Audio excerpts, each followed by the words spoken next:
And now, ladies and gentlemen, our final keynote speaker for this conference is Dr. Francesca Rossi.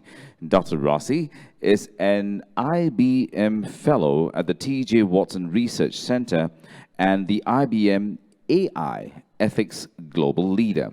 In this role, she leads research projects to advance AI capabilities, and she co-chairs the IBM AI Ethics Board. She will now be delivering on this subject, thinking fast and slow in AI. Ladies and gentlemen, here is Dr. Francesca Rossi. Thank you. Thank you for the kind introduction and for the invitation and for the opportunity to speak to this audience. I'm really sorry that I cannot be there in person. I love Singapore, so I can't wait to go back very soon, but unfortunately, it's not going to be today. So today, I'm going to talk to you about this recent research effort that is basically about trying to advance AI's capabilities by leveraging what we know about how the human mind works. So let me, okay. I think I advanced. Okay, good.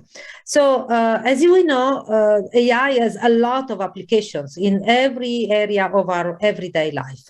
So here is just a list that I put together, but is very, very incomplete. So from digital assistance to customer care, to online recommendation, to the job market, healthcare, media, and so on. But it is important to also look a little bit closely at what enables AI to have so many applications. Of course, the availability of data and computing power is very important, but let's also look at some of the AI techniques that enable these applications.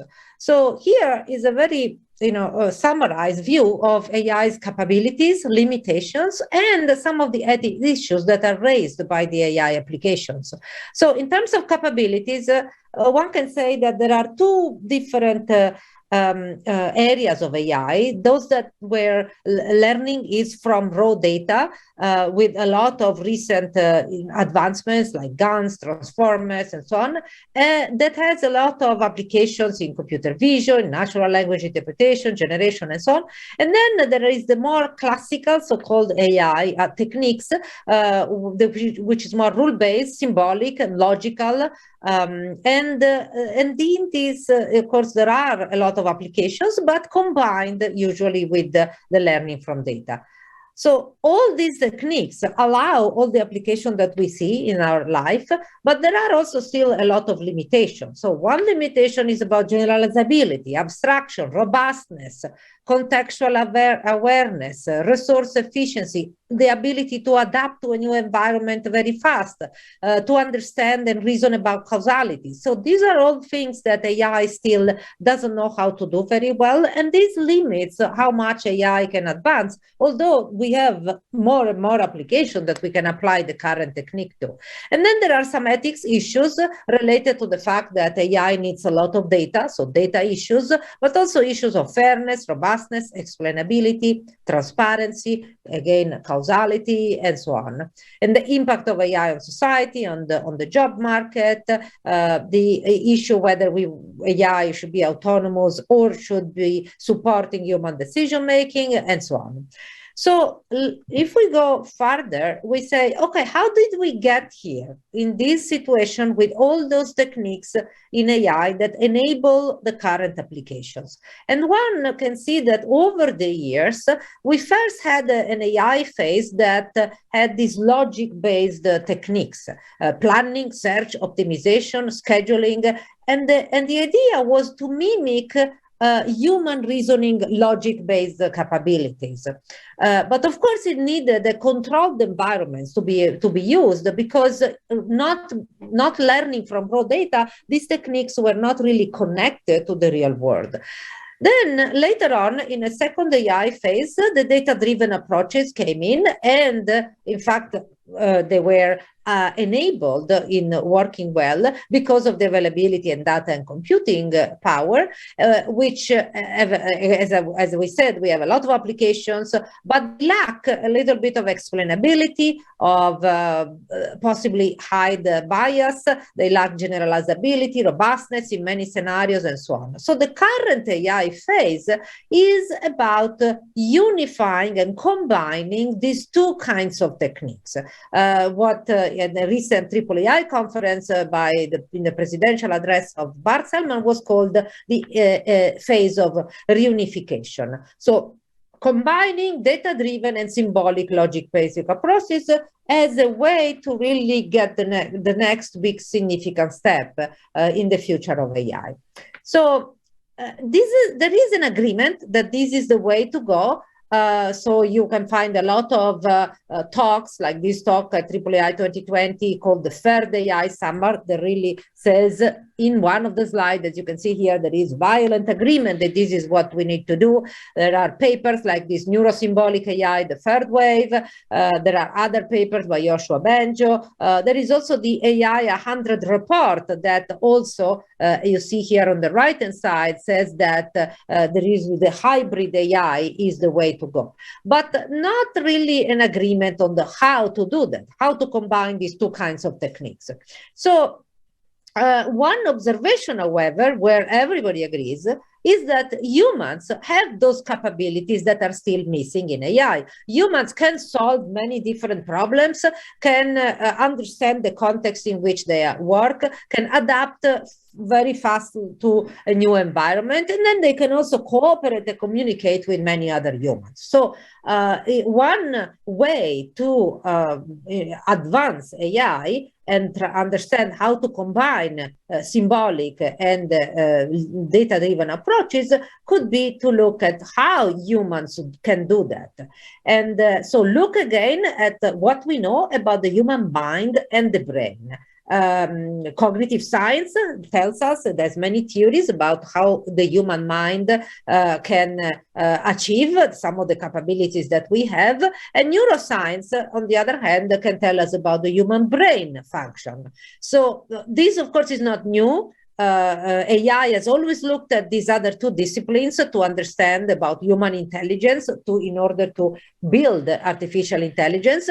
But now I think that the situation is a little bit different. So the has more chances of succeeding because now we have more data, more computing power, more application, more mature AI technology, and a better knowledge coming of the human mind and the brain. So the particular cognitive theory that my team has been looking at is the thinking fast and slow theory, also called System 1 and System 2. System 1 is the thinking fast, System 2 is the thinking slow.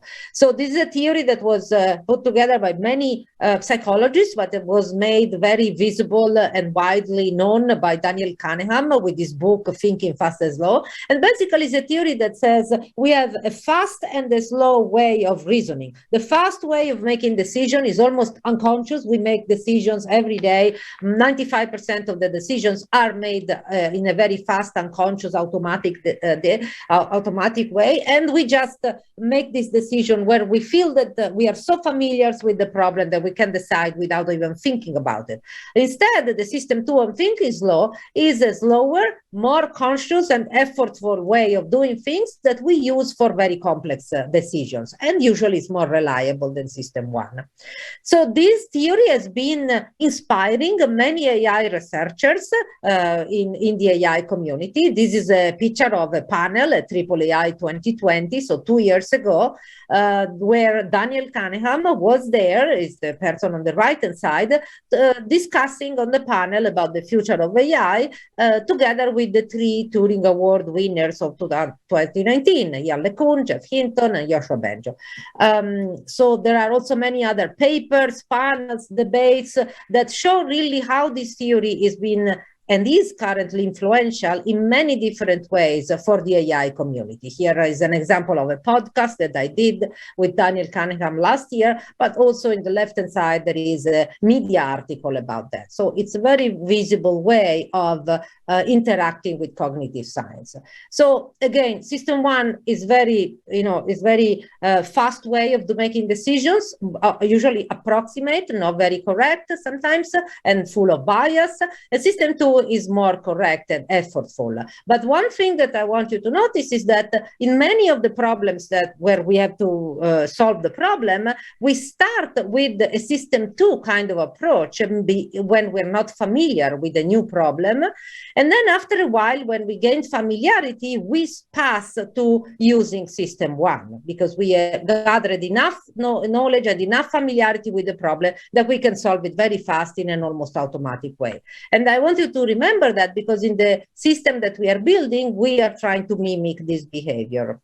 So, in fact, in our work, we didn't look just at the thinking fast and slow theory, but we also look at other theories that inspired us from philosophy, from other AI pioneers, and also from about consciousness as well. So, but I don't have time to go through. So, okay, so when we started thinking, what does it mean to think fast and slow, not in a human being, but in AI? And we said, well, for us, we think that we need to build a multi-agent architecture. We call this SOFAI, for slow and fast AI. So there are several agents, and some of them are so-called system one solvers. They are solvers, they solve problems with the system one kind of modality, very fast, possibly with errors, but very, very fast and reactive. And not reasoning about the problem. Or there are also system two solvers that instead are much slower. They reason on the problem and they are activated. They wait before they start working to be activated by the so-called metacognitive agent. So what is this metacognitive agent?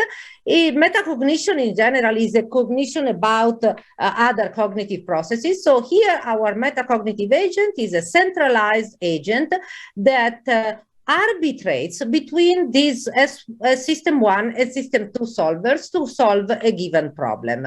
Metacognition also is another hot topic in AI. For example, here is an example of a workshop that we organized at the New RIPS 2021, which is one of the main AI conferences, where there was a lot of interest around that. So in our architecture, the metacognitive agent has the job of taking a solution of a given problem proposed by a system one solver and deciding whether to adopt that solution or to activate the system two. So to activate a more effortful and time-consuming way of solving the problem because it doesn't trust the system one enough. So overall, it uses two phases, and in metacognition, in order to make that decision, it makes an assessment of how good it can be, the solution given by system one, or how good it can be the activation of system two instead in getting the solution of that problem. So overall, the architecture has, again, here in the picture, I just put one of them, a system one solver, but there can be many, many different ones. There are system two solvers, the metacognition modules that takes the proposed solutions plus the confidence level from system one and decides whether to adopt that to solve the given problem or activate system two. Everything is supported by these three green models of the world, of the self, of the machine itself, remembering what were the past decisions, and the model of others, which is other agents that may be in the same decision environment. So these are some design choices that we made. So we said, okay, by default, system one is the one that starts without waiting for anything. As soon as a problem comes, the system one solver starts if he recognizes that it can be relevant to solving that problem. So it doesn't wait for anything. Just like in human beings, our system one is a gut reaction, and it doesn't wait for anything, any conscious thinking in order to do its job. There is no assumption also that system two is better than system one. We are kind of rather agnostic about these different solvers, although we characterize them in a certain way. We again, S1 activates autonomously, and in some sense, this is one way, this architecture, to implement this idea of neurosymbolic AI, because most of the time, but it's not characterized that way, but most of the time, the system one solvers would be data-driven and machine learning based, and system two solvers instead will be using symbolic AI, but doesn't have to be necessarily like that.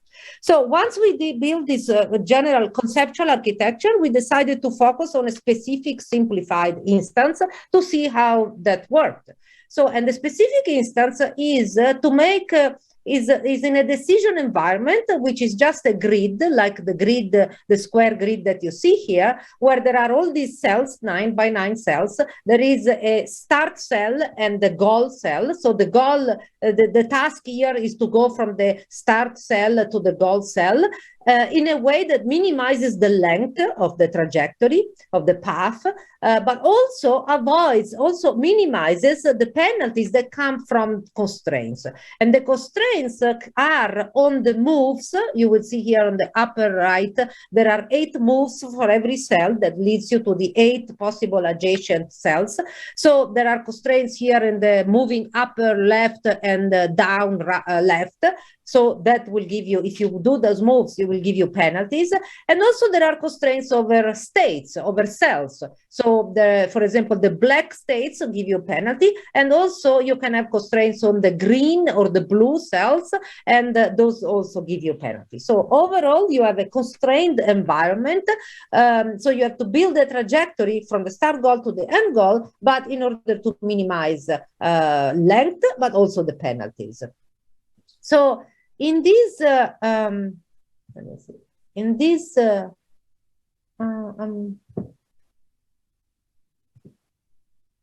okay. In this setting, so we are comparing our architecture with using only system one or only system two to see whether it makes it's convenient to combine these two modalities instead of using just one of them.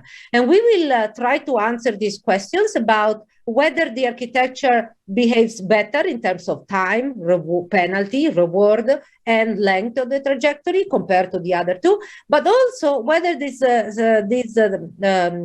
SOFAI architecture generates trajectories that are similar to human being, and to mimic what a human being would do. In this case, we use a very well-studied theory, the MDFT, multi-alternative decision field theory, that has been shown to really make decisions just like human beings would make them. So I'm not going into the details, but basically this theory is a theory that tells us how human beings are going to start with some preferences over some choices in order to make a decision on one of those possible choices. And then over time, they update their preferences by focusing their attention on the various attributes of those possible options until they get to a convergence and they decide on one of the options. So not going to the details, but it has really been shown to work very similar to human being. And we proved it also to work very similar to human being, not just on single choices, but also on sequences of choices, because this is what we need here, because we are working on trajectories. So overall, again, we have this same picture, but now is instantiated because the model of the world is a constrained grid. The system one solver that we use is a solver that does not reason about the problem, does not reason about the grid, but just reacts based on the probability distribution on the 8 moves that comes from the previous experience, previous trajectories that have been generated. And instead, the system 2 solver is going to act as this MDFT the MDFT technique. The metacognitive agent, here there is a very simple algorithm for it. We are not going to the details, but the metacognitive agents just, again, decides whether to follow system 1 or to activate system 2. So here we see that SOFAI performs much better than system 1 alone in generating trajectories that are human-like, but also in trajectories that are shorter, have better reward, and shorter time to build it. But the most important results are what follows. So here you see that first of all, on the left-hand side, you see the blue is system 1, and the other two are SOFAI and system 2. So you see that on the left-hand side, in terms of length, SOFAI and system 2 behaves much better than system 1 alone. In terms of reward, the chart in the middle, again, SOFAI and system 2 behaves much better than system 1 alone. And then in the right-hand side, in terms of time, SOFAI, which is the green one, starts behaving between system 2 and system 1, but then after a while, SOFAI learns to take less time than both system 1 and system 2 alone. So over time, it learns to behave better. Here, over time, because on the x-axis is the number of trajectories that we accumulate and we generate over time. So we looked at 1,000 trajectories, and we showed the behavior of the system over the 1,000 trajectories from trajectory 1 to 1,000. But here you see something that is very similar to what happens with system 1 and system 2 with human beings.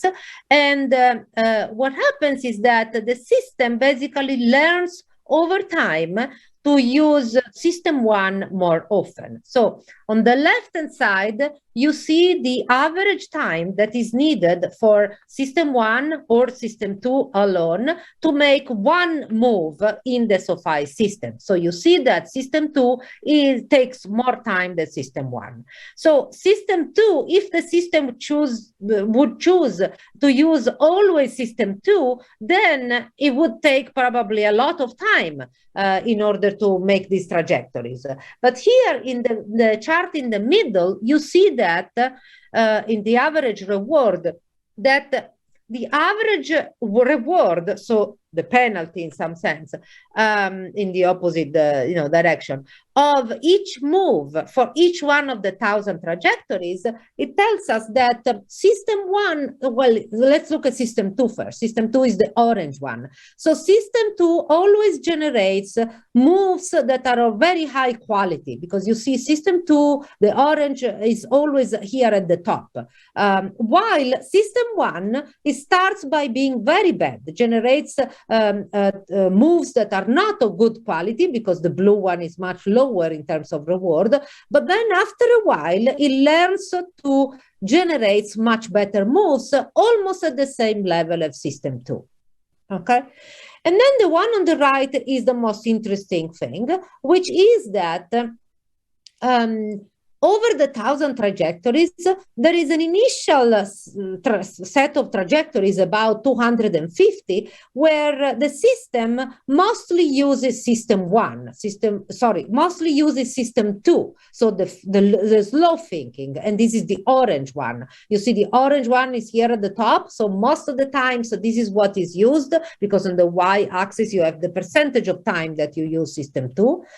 Or system 1, and then after 250 trajectory, it really goes down the percentage of time that it uses system 2, and then after even some more trajectories, even switches, and it uses system 1 more than system 2. So just like I mentioned earlier that it happens with us, that when a problem is not familiar, we start with using our system 2 modality, the thinking slow, but then after a while, system 2 accumulates so much experience that can be leveraged by system 1 in being able to solve the problem with almost the same quality, and you see this in the middle chart. And so in that way, the overall system that combines system 1 and system 2 decides to use system 1 more and more, even more than system 2, as the problem becomes more and more familiar. So at the end, the system has learned to solve this problem in a way that is as good as it would be by system 2, but with much shorter time, because system 1 is much more convenient in terms of time.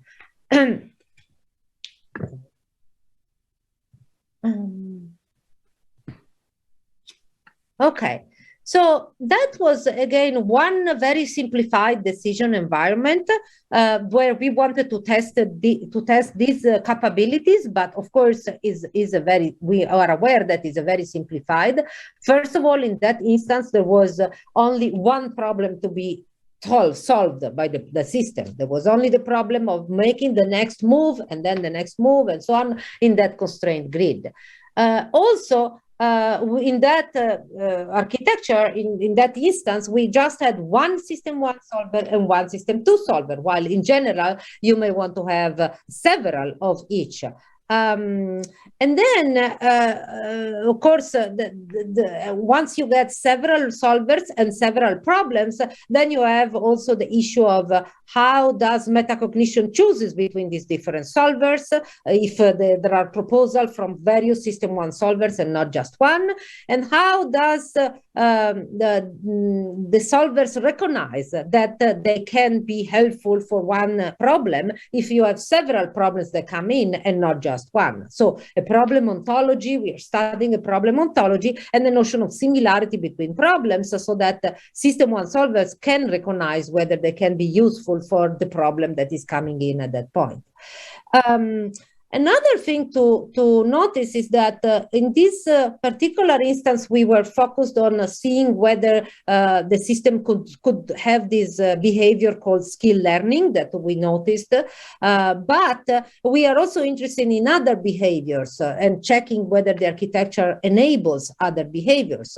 So, for example, a behavior that it can happen when there are very high stake decisions to be made or moral related decision to be made, where system 1 may be a very reactive and fast way to almost solve the problem or make the decision, but then system 2 could override system 1, and that's what happens also in human beings if the problem really is determining a very high stake decision.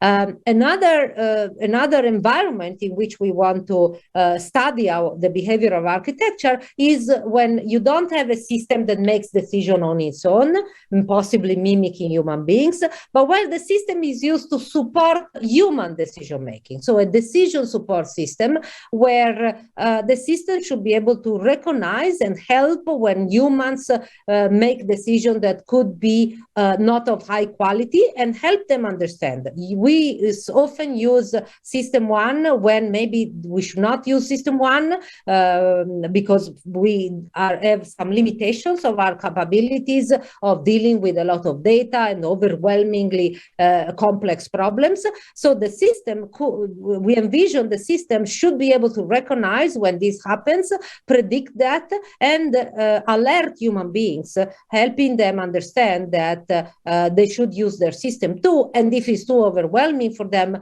they should be supported by the system 2 capabilities of the system to make a better quality decision. Let me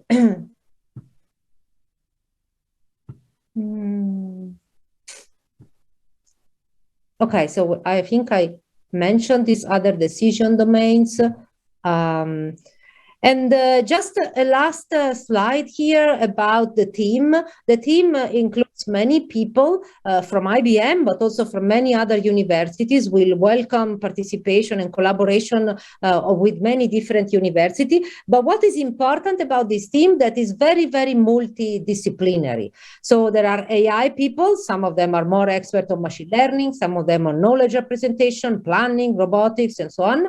but there are also software engineers, mathematicians, and as well as people experts in neuroscience, in philosophy, and cognitive science, because this brainstorming that we do also at the conceptual level really wants to leverage very deeply what we know about how humans can have some capabilities that AI does not have. So knowledge of people with knowledge in philosophy and cognitive science is very important. So I thank you very much, and I hope that you have appreciated my talk. And I welcome, any question even later on. Send me email on any way that you want to follow up. Thank you. Thank you kindly, Dr. Rossi, coming in, ladies and gentlemen, live right there through the virtual conference. Of course, joining us at this time in the States, she has painstakingly done her delivery so well. Thank you so much, Dr. Rossi.